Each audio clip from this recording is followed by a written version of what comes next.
In the next few minutes, we'll start building a shared language for how work flows in a company. I hope this will inspire you to ease communications with colleagues and make the path to process success shorter. Why does it matter? Well, processes give us a helicopter view of work. Shared words make that view usable. So people align faster, we measure the same things, and improvements stick. So, what is really a business process? A process describes how we work, what's done, by whom, and to what outcome. It's a chain of activities where the output of one activity becomes the input to the next. It's all supported by clear work instructions. Known as the father of the quality movement, William Edwards Deming, he said it very well when he once said, if you can't describe what you're doing as a process, then you don't know what you're doing. That's a bit provocative, but it's true. Today, with AI at the top of the hype curve, this point seems more relevant than ever.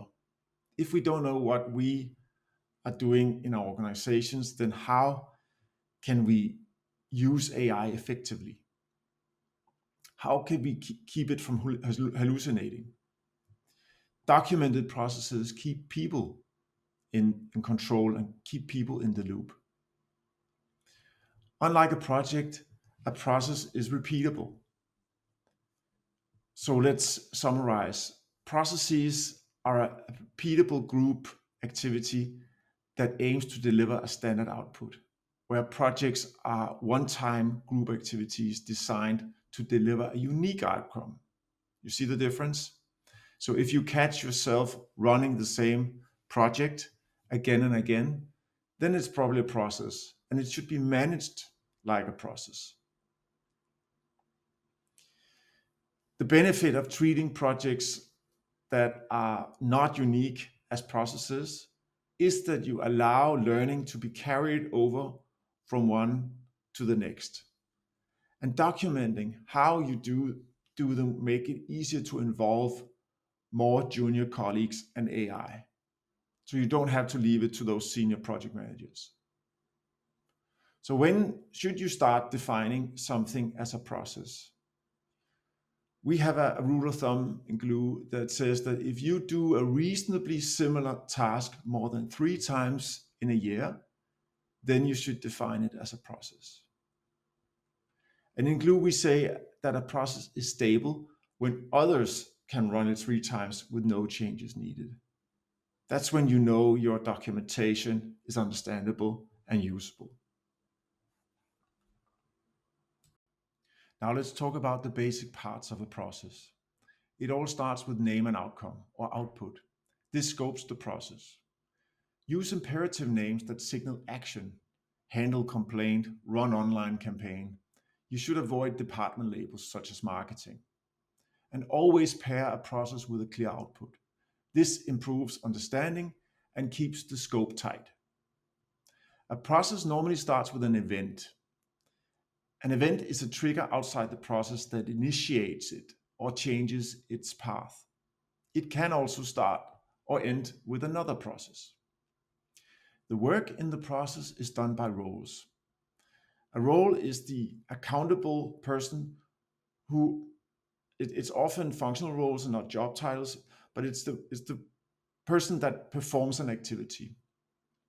Work is also referred to as activities. An activity is what a role does to produce an output. They become especially useful if you link them with work instructions, also known as SOPs. So where a process map explains the what and the who, then a work instruction can explain the how for an activity, including the steps you take, the links you want to use, the tools. It should also have an output, the concrete result of a process or an activity, what they must deliver. And good outputs are specific and verifiable. Then there are decisions. It's an approval or branch that directs or splits the flow. And these are actually the basics. So I suggest you master them before diving into more advanced process mapping notations such as the full BPMN2, which has more than 55 shapes.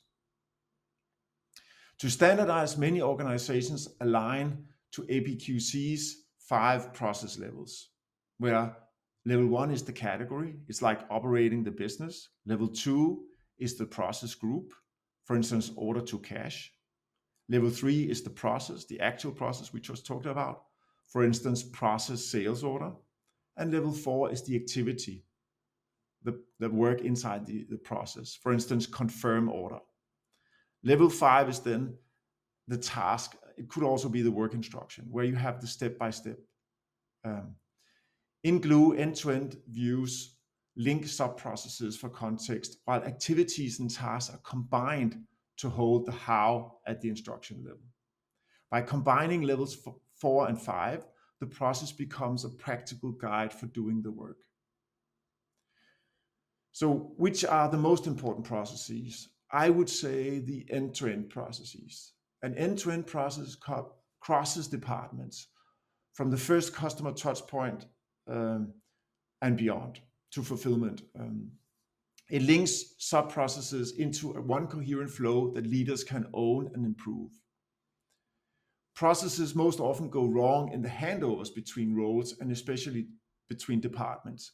So this is why an end-to-end view is particularly important. A well-known example is the order to cash process. And this covers all the processes involved from a customer's initial acceptance until the final payment. If this takes too long, then liquidity will suffer. They are often related to a company's value stream and can be divided into operational processes, core, for instance, how we design, sell, make, deliver. Management processes, how we steer, governance, audits, performance, and how we support. That could be all the enablement, like HR, finance, and IT. This lens helps catalog all recurring work across the business.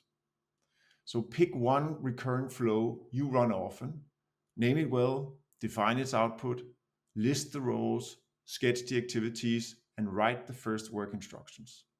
That's your blueprint for a process that can set the standard for the next ones.